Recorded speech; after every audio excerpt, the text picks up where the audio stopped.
Hi there, Andy here with a bit of discussion about the round 3 motion for World Schools Debating League, which is this House would pay all elected politicians the median wage in their country. So really, I guess what this debate is about is, in a sense, it's like a clash of worldviews. On the one hand, you know, what is a politician? What sort of politicians do we want? You know, one side is really arguing we want politicians to be as close as possible to the average ordinary person. You know, if they're going to be truly representative, they need to be the same as us. I think on the other side, the worldview or the point of view is that we want the people running the country to be the best and brightest. We want our politicians to come from Cambridge and from Harvard. We want them to be, you know, like President Bartlett and the old TV show The West Wing, who has a Nobel Prize in economics, right? These are not ordinary people. They're making life and death decisions about war and peace and the future of the country. They should be the best possible people that we can get, and that costs money. So that's kind of the context of the debate, of the different narratives the two sides are probably going to bring to this debate. Just before we move on, just a word about the definition. The reason why this motion refers to the median wage rather than the average wage is not super important, but I think it's just worth mentioning. When we talk about a median, we're talking about a number where like basically half of the numbers in the set are lower and the other half are higher. So in the case of a median wage, half of the people in the country are earning more money, half of them are earning less. If we had a typical average, or actually a mean salary, that would be a bit misleading because the average salary can be skewed by really high wages at the top of the distribution curve. So, I mean, let's take an example. You guys all study maths as many years as I did, so you, I'm sure, know this better than me. Anyway, imagine you have 5 people in the group. One of them is earning $1 an hour, 3 of them are earning $10 an hour, and then the last person is earning $100 per hour. Okay, now if you just took an average of the wages in that group, the average mean wage would be around $26 an hour. But I think that's clearly kind of misleading. The median wage in that group is $10. So imagine you're living in a country where it's been determined that you need to earn about $20 an hour in order to have a decent standard of living. Now, the government could look at these statistics and say, look, the economy is doing really well because the average wage in this country is $26 an hour. But in actual fact, 4 out of every 5 people in the country are living far below that threshold because the average is skewed by super high salaries at the very top. So that's why this motion talks about median rather than average. It's not super important, but it's something that's worth bearing in mind because it could come up in some debates. So I think if you're on the pro side and you want to argue that we should be cutting politicians' salaries and bringing them down to the average, I think there's a number of things you can argue, a number of ways you can look at this. Look, generally speaking, high salaries will tend to attract people who are interested in money. Low salaries maybe attract people to government who are more interested in public service. Like if you're a capable, smart person, you're not going to become a politician for the money if salaries are very low. So why would you become a politician? Well, I guess on the pro side, you'd argue it's because you want to make a difference. You want to improve the governance of the country, that sort of thing. So the idea of a high salary is that it's designed to entice smart, talented people into politics, but in practice, it doesn't actually do that. In practice, it creates a sort of professional political class. People who've never done a real job, people who treat politics as a career, just like any other career. And we can see this definitely in a lot of Western countries that I'm familiar with, where you have a lot of people in government and a lot of people in legislatures who've never really had a real job. They left university, they went to work as an assistant to a member of parliament or a congressman, then maybe they got a job in a think tank for a couple of years, and then they ran for election and got elected and spent 20 years in legislature. They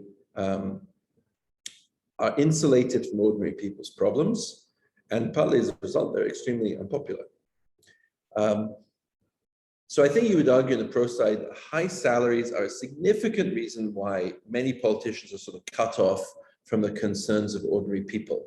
In Britain, we talk about people living in the Westminster bubble. In America, they talk about living inside the Beltway. You're surrounded by people who are kind of like you. And even though some people are left-wing and some people are right-wing, the fact is that everybody is being paid a very comfortable professional wage. Everyone lives like an upper middle class or upper class person in their nation's capital, and they very quickly become insulated from the concerns of real people. So they don't know what it's like to worry about paying bills. They don't know what the cost of a pint of milk is or a bowl of noodles.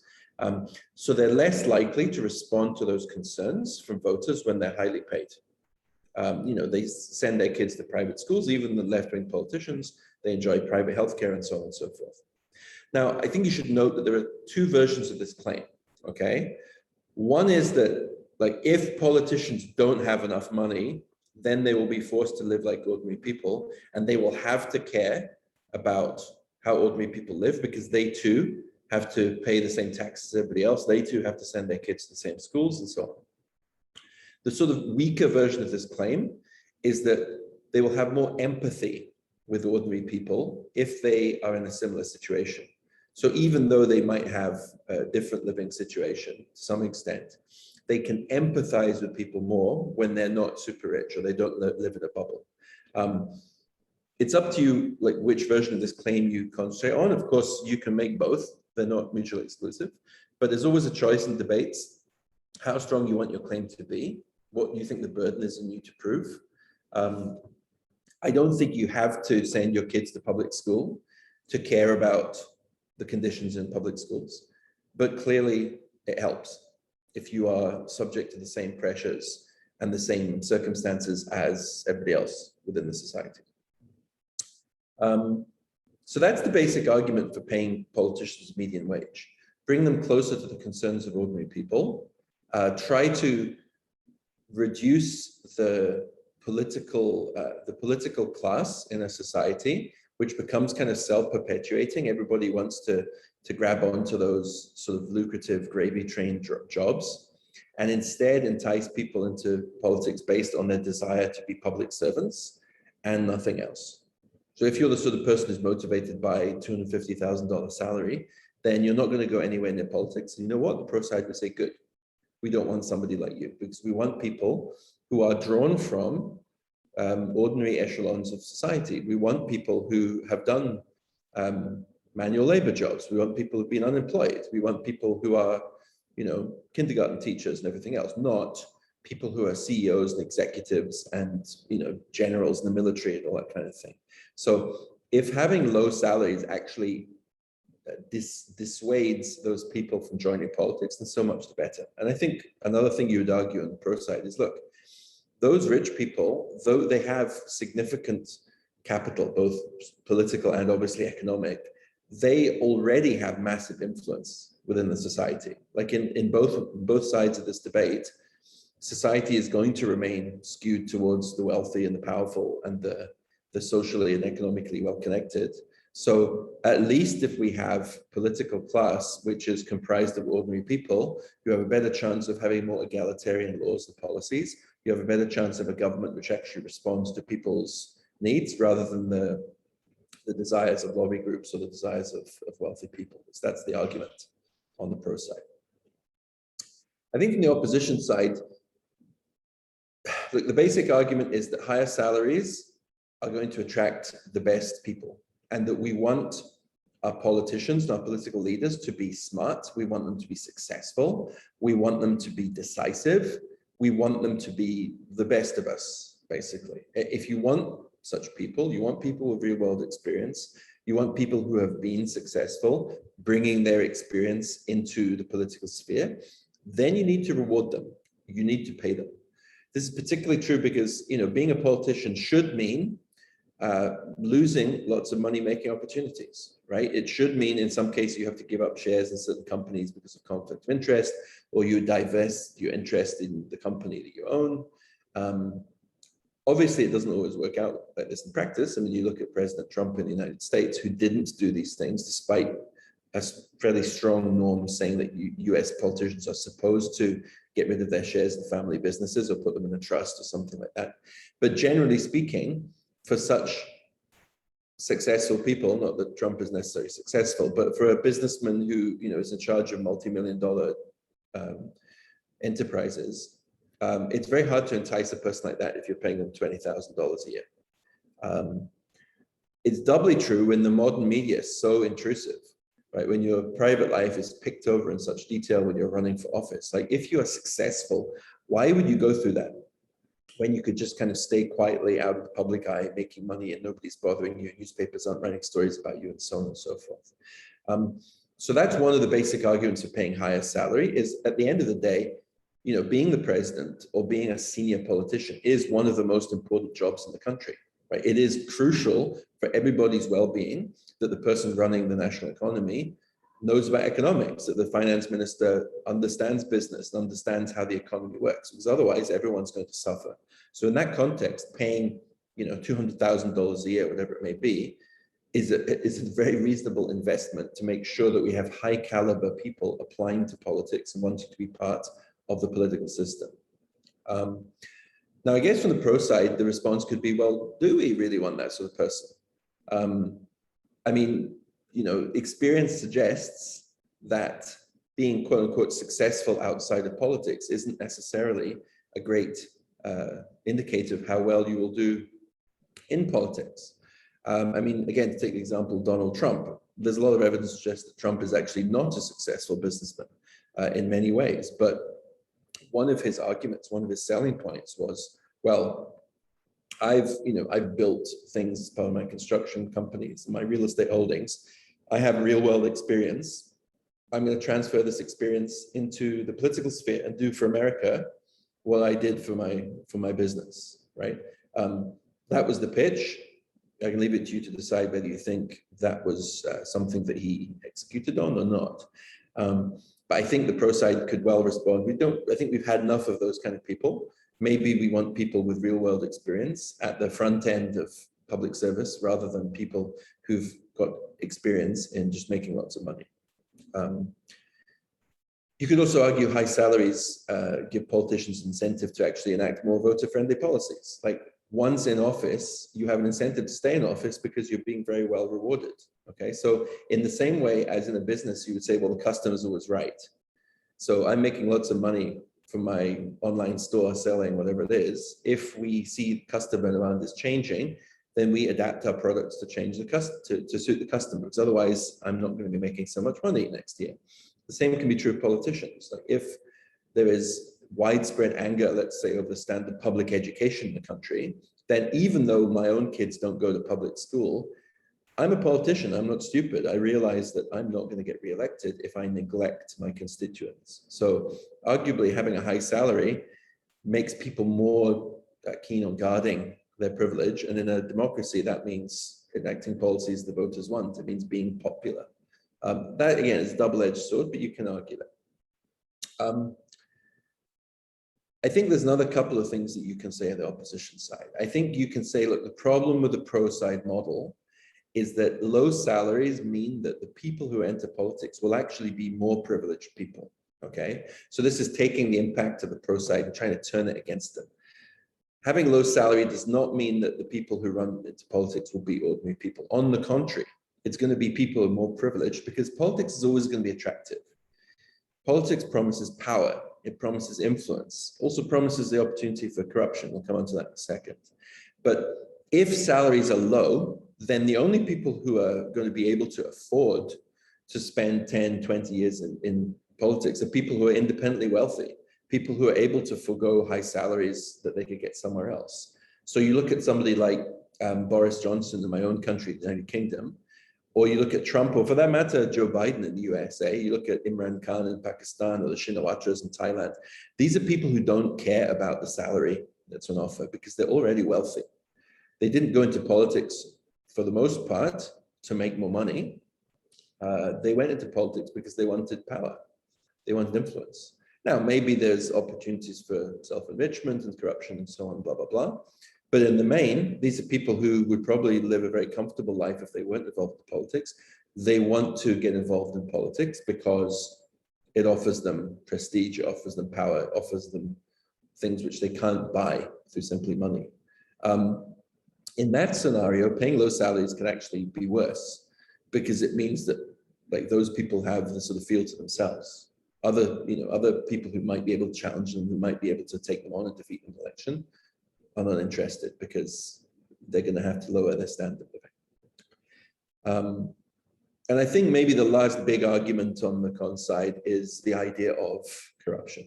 So the argument here is, look, the more that you are paid in your job, the less likely you are to be tempted by bribery and corruption. This is the reasoning behind the very high salary that's paid to the Prime Minister in Singapore, for example, which is, I think, more than 4 times what the US president is paid. The rationale is you're more likely to be honest in your job if you're being made rich by it. If somebody approaches me and asks me to give them a contract to build some housing development and offers me a kickback of $1 million, I mean, that's a lot of money, but it's, when you're being paid $1.5 million a year, are you going to risk your career for the sake of that bribe? You're less likely to, compared to a situation where you're earning $20,000 a year, for example. That's the theory. Whereas if salaries are relatively low, then the temptation for corruption increases. If you're being paid $20,000, $30,000 a year, but you're living in the most expensive city in your country and you're like mixing with successful people, then you too are going to want to be part of that clique or that bubble. And so the opportunity for you to be corrupt increases. That's the sort of maximal claim. Again, even if you don't want to necessarily claim that, you could make a weaker claim, which is that lower salaries increase the incentive for politicians to fiddle their expenses or to find loopholes like hiring family members to be on their staff and so on.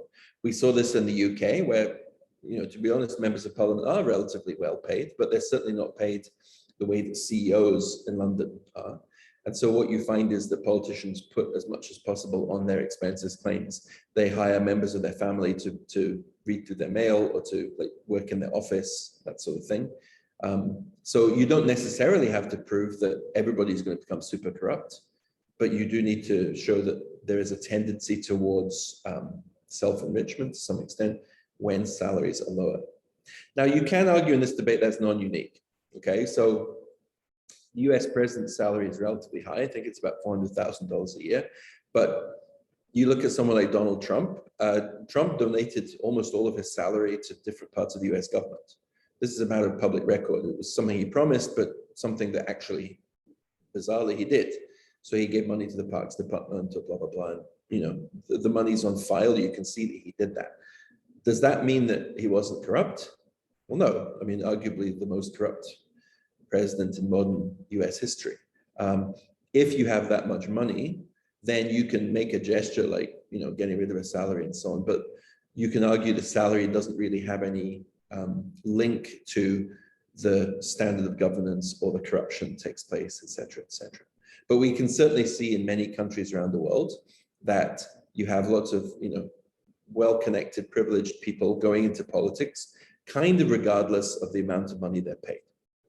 So it's not necessarily unique harm or benefit on either side.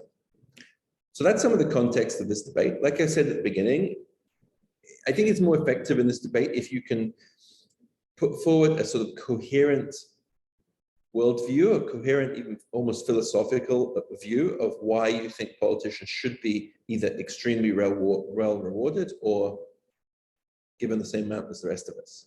So try to create a narrative of, what does it mean to be a politician? What do we expect of our politicians? What makes a good politician and what makes a bad politician?